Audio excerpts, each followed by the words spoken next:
시민과 함께 철도 콘서트를 여는 것은 파주에 철도가 왜 필요한지, 우리가 얼마나 간절한지를 널리 알리고, 무엇보다 54만 파주 시민의 목소리를 담아 강력하게 파주시의 요청을 정부에 전달하고 철도 혁명을 완성하기 위해서입니다.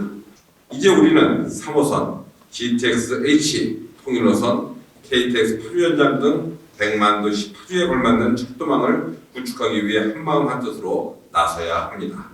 지금 이제 저희가 알고 싶었던 거는 정말로 사람들이, 파주시에 있는 사람들이 어디를 많이 갈까? 이게 너무 궁금했습니다. 왜일까요? 왜냐하면 사람들이 많이 가는 곳으로 교통수단이 필요하잖아요. 저희가 실제로 파주 시민분들의 조사를 해보니까 파주시 안에서 이렇게 매일 자주 움직이신다고 하시는 분들이 36%였고요. 서울시가 정말 높았습니다. 43%나 되는 파주 시민들이 매일같이 서울로 출퇴근을 하는 것을 보실 수가 있습니다. 이런 얘기는 무슨 얘기냐면 광역급행철도가 정말로 빨리 확대가 되고 파주시에 조치가 필요하구나, 이런 거를 증명해 주는 내용인 것 같습니다. 두 번째, 고양시가 14.5%나 됩니다. 이거는 지금까지 국토부에서 GTX가 들어가는데 굳이 왜 3호선을 연장해야 돼? 이런 논리들이 있었는데, 실제로 보니까 고양시를 목적으로 해서 목적지로 해서 가는 분들도 14%나 된다는 거예요. 당연히 3호선 연장을 통해서 고양시와의 연계를 높여줄 필요성이 있다는 것을 증명해주는 이야기입니다. 그러면 이번에 이제 가장 많이 이용하는 교통수단이 뭘까요? 라고 물어봤더니 34.8%가 경의선 또는 GTX를 이용해서 이동한다고 응답을 하셨고요. 특히나 놀라운 거는 GTX가 10.3%나 개통한 지 얼마 안 됐는데 굉장히 높은 비율을 차지하고 있습니다. 철도가 거의 57%, 60% 가까이 철도 수단을 원하고 있는 것으로 조사됐습니다. 이번에는 접경 지역의 파주시의 발전 제약을 우리가 느끼고 있는가라는 질문을 해봤습니다. 접경 지역을 왜 물어봤냐면, 접경 지역에 따른 여러 가지 불편, 도시개발이나 불편 요소들이 있어요.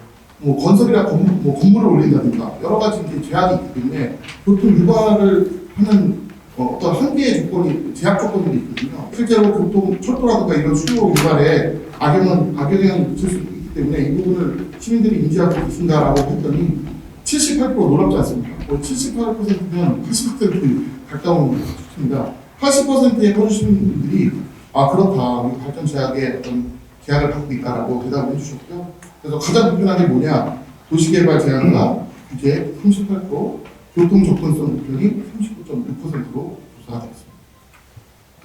자, 앞서서 이제 오동익 박사가 발표한 설문조사 결과 시민들은 파주시에서 가장 필요한 교통수단을 철도로 인식하고 계신 것 같아요. 시장님은 이런 시민들의 일상생활에서 느끼는 철도의 필요성을 어떻게 공감하고 계시는지 한번 말씀 들어보겠습니다. 공감 정도가 아니고 정말 필요하죠. 우리 파주가 지난 70여 년 이상 안보를 위해서 희생한 지역이잖아요. 그리고 희생이 이제 올해만은 희생하고 끝날 거 아니잖아요. 계속 희생할 건데, 그러니까 거기에 대한 제약도 많고 손해가 엄청 많죠. 재산권 행사도 제한되고, 그리고 특히 이제 시장이 돼서 보면 도시가 확장하는데 가장 큰 걸림돌이에요. 규제가 되고 사람이 오지 않고, 그러면 이걸 바꿔야 되겠다. 이제 선순환 구조를 바꿔서 이제 교통이 들어오고 철도가 들어오고 이런 쪽으로 가야 되겠다 하는 생각을 좀 많이 하고요. 이게 파주는 사실 이제 그 철도의 필요성을 두말할 필요가 없어요. 저는 가장 크게 얘기하는 거는 국회에 가든 어디에든 가든 파주는 이제 대북 교류의 시작점이고 대북을 넘어서 대륙으로 가는 시작점이에요.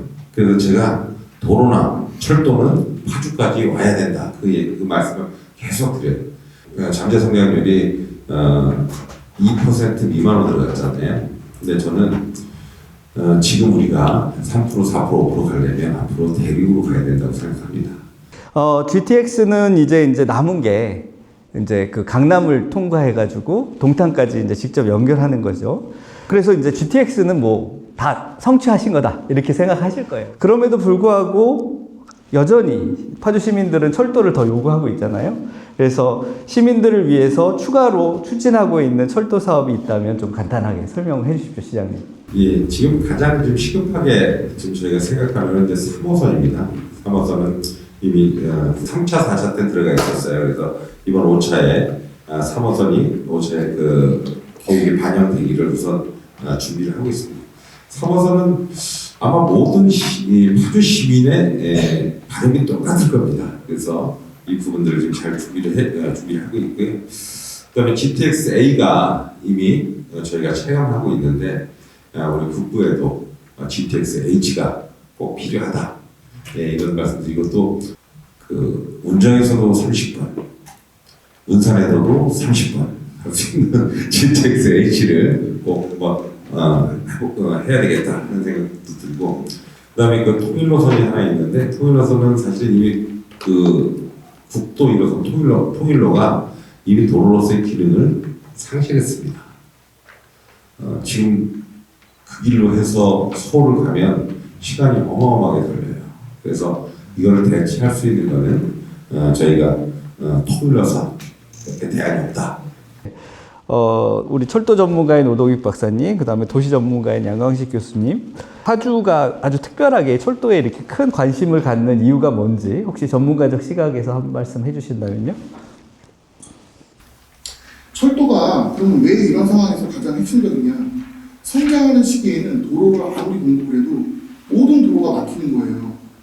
모든 사람이 자가용을 점점 갖게 되고 사람들이 도로를 이용해서 계속 가게 되면은 도로를 아무리 늘려도 도로가 희한하게 계속 막혀요. 정말 신기한 거는 대한민국 사람들은 비슷하게 움직이는 거예요. 어디서요? 아침이 되면 서울로 갔다가 저녁에 돌아와요. 그런데 실제로 우리는 언제 움직여요? 같은 시간대에 같이 움직이잖아요. 그래서 도로를 아무리 놔도 효과가 그렇게 크지 않더라. 그래서 결과적으로 뭐냐면 이렇게 동일한 시간대에 동일한 사람들이 동일한 패턴으로 움직이는 이 모든 통행량을 감당하면서도 동일한 속도를 유지하고 또는 더 빠른 속도를 유지하면서 목적지에 갈 수 있는 교통수단이 뭘까 하고 여러 번 고민을 해본 결과적으로 하나밖에 없더라는 거죠. 그게 뭐죠? 철도예요. 철도만이 한 번 움직일 때마다 1000명 이상을 움직일 수가 있는 거예요. 정말 전 세계에서 거의 탑클래스 안에 들어가는 이 수도권에서 도시 확장을 대비하면서 이거를 감당할 수 있는 교통수단은 철도밖에 없다. 특히 이제 파주 같은 경우는 수도권 정비에 대한 규제와 군사시설 보호구역 규제가 이중으로 되어 있기 때문에 사실 무언가 그 시설을 가져올 수 없는 구조이기 때문에 당연히 통행 수요도 많이 발생되지 않으면 철도 투자 사업을 결정하는 데 있어서 어떤 경제성에 또 문제가 생기잖아요. 제일 중요한 건 지금 이제 인구 저출산 저성장 시대거든요. 그래서 많은 도시들이 유동인구, 다시 말하면 이제 왔다 갔다 하는 관광인구 중심으로 지역 발전 전략을 수립합니다. 뭔가 유동인구를 가지고 파주의 역사 문화, 그 다음에 관광 요소를 가지고 지금 시장님 말씀하신 여러 가지를 하려면 철도는 기본적인 생활 인프라죠. 그리고 보통 도시하는 사람들이 이렇게 얘기합니다. 철도 인프라는 도시의 혈맥이다. 다시 말하면 인간의 피가 흐르듯이 도시에도 무언가 생명이 흐르려면 철도 서비스는 반드시 되어야 된다. 이게 뭐 고양시나 수도권, 서울과의 통행이 중요하기도 하지만 파주시 내부 간의 이 큰 면적 간의 통행도 중요하기 때문에 그래서 도시 발전에 있어서 철도는 이건 뭐 얻은 것이 우선인 문제가 아니라 철도 서비스를 반드시 제공돼야 된다. 그런 차원에서 이 이중 규제로 인해서 도시 발전에 어려움을 겪고 있는 파주에 대해서 국가적 책임을 좀 마땅하다는 생각을 좀 말씀드리고 싶습니다. 교수님께서 방금 굉장히 그 특이한 단어를 말씀하셨는데 그게 규제예요. 그것도 이중 규제. 그리고 아까 그 설문조사에서도 파주 시민들이 그 접경 지역 제약을 받고 있다 뭐 이렇게 하는 대답이 거의 80%가 이렇게 나왔습니다. 시장님, 이런 그 도시 발전에 제약을 받고 있다라는 그 의견이 굉장히 많은데 도대체 어떤 제약을 받고 있는 건지 시장님이 좀 잘 아실 것 같습니다. 그 규제하면 아주 파주는 한이 서려 있죠. 예, 저희 그 전체 면적 한 90% 정도가 군사시설 보호 계획으로 묶여 있습니다. 저희가 땅이 엄청 넓은데 사실 한 10% 정도밖에 제대로 활용을 못한다는 거죠. 또 수도권 정비법으로 또 한 번 묶었어요. 그러니까 그 두 법이 사실은 파주를 옥죄고 있는 대표적인 법령입니다. 그 수도권 정비법은 어떤 부분들이 있냐면 4년제 대응이 못 오잖아요. 저희가 해야 되는 그 부분들이 굉장히 제약이 많습니다. 네, 감사합니다. 양광식 교수님, 그 아까 말씀하신 뭐 이중 규제, 그 이중 규제 때문에 철도는 뭐 당연하겠지만 다른 생활 SOC 사업 추진에도 뭐 상당히 영향이 있는 것으로 보고 계신가요? 그렇죠. 사실은 뭐 군사시설 보호구역은 이제 군사 규제가 최우선이기 때문에 모든 하나부터 열까지 다 군부대하고 협의를 해야 되잖아요. 군부대하고 협의하는 과정이 사실은 도시계획 어떤 개발 행위가 할 때 상당히 녹록지가 않습니다. 또 이제 국가 안보라는 가장 중요한 최우선 과제가 있기 때문에 이 협의 과정이 상당히 어렵기 때문에 이제 우리가 필요한 문화나 의료나 뭐 교육, 복지, 말씀하신 4년제 대학 포함해서 상당히 군사시설 보호구역을 가지고 있는 도시에 들어오기 어려운 구조가 되어 있는 거죠. 지금 이제 우리가 지금 논의하고 있는 철도 같은 SOC뿐만 아니라 이런 사실은 우리가 생활하는 데 필요한 가장 그 양질의 생활 기초 인프라, 다시 말하면 앞서 말씀드린 것들이 없게 되면 결국 도시의 매력도가 떨어지고 양질의 일자리도 창출이 안 되는 거죠. 계속 그러면 도시의 지역 경제 성장을 할 수 있는 이 성장 동인을 가져오기 되게 어려운 구조라서 국가가 적격지역 지원을 하는 특별 사업을 계획을 할 때 이런 지역들은 상당히 과감한 어떤 규제 완화라든가 시민들이 원하는 기초생활 인프라는 최소한 국가의 평균 수준 이상은 보장을 해줘야 된다. 그렇지 않으면 결국은 지역의 경제 성장을 활성화시킬 수 있는 요인이 작용하지 못하기 때문에 언제까지 이런 역사적인 악순환의 고리가 계속되어야만 하는가, 이런 것에 대해서 근본적인 질문을 던질 수밖에 없는 것이죠. 제가 얼마 전에 이재명 대통령이 강원도 타운홀 미팅을 가셔서 하는 걸 봤는데 거기에서 이런 말씀을 하시더라고요. 강원 접경지 특별한 희생에는 특별한 보상이 필요하다, 이렇게 말씀하시더라고요. 양광식 교수님, 이런 대통령의 어떤 정책 노선을 볼 때 파주가 어떤 이 키워드를 통해 가지고 뭔가 규제하는 것을 좀 풀 수 있는 방법이 좀 보이지 않습니까? 접경지 지원 특별법에 보면 접경지역의 발전을 위해서 지원할 수 있는 내용들이 이렇게 있습니다. 조항을 보면 이제 사회간접 자본을 만들 때 민간 자본을 먼저 할 수 있다. 그다음에 지방도로를 지원할 수 있다. 세 번째가 선박입니다. 선박 건조. 사실은 이게 이제 10년 전 법이 개정되지 않은 상태인데 오늘 의원님들 오셨으면 꼭 부탁드리고 싶었는데, 사실 이제 시대 트렌드에 맞게 접경지역 지원 특별법의 발전을 위한 지원 사항에 철도가 사실은 지원할 수 있다는 게 반드시 들어가야 되고요. 오 박사님 말씀하신 철도 건설이 굉장히 오랜 시간이 걸리죠. 의사결정부터 서비스까지. 그렇다면 제발 철도 차량도 먼저 사줘라. 그래서 경의중앙선이라든가 이런 것들에 좀 철도 차량을 좀 많이 투입을 해서 서비스 빈도를 높여주는 정도는 사실은 시간이 오래 걸리지 않거든요, 사실은. 그래서 접경지원 특별법의 법 개정이 반드시 필요하고요. 그 안에 반드시 그 지원 서비스 등의 철도의 건설과 철도의 차량들이 들어가줘야 된다. 아까 사회자께서 말씀하신, 대통령이 말씀하신 그 연장선에서 충분히 지금 논의할 수 있는 사회적 공감대가 있기 때문에 이 지원 특별 사업을 좀 더 구체적으로 파주 중심으로 얘기하는 것이 필요하다고 판단됩니다. 저희가 이제 토크 콘서트를 시작할 때 시민 여러분들이 사전에 주신 이야기를 토대로 이제 진행을 했습니다. 그런데 여기 오신 분들은 또 어떤 생각을 갖고 계신지, 혹시 오늘 이 자리에서 어떤 의견을 주실 내용이 있으시면 손을 드시고 의견을 좀 주셨으면 좋겠습니다. 여기 먼저. 저희가 이제 지난번에 3호선 같은 경우 0.66이 나왔었거든요, 경제성이.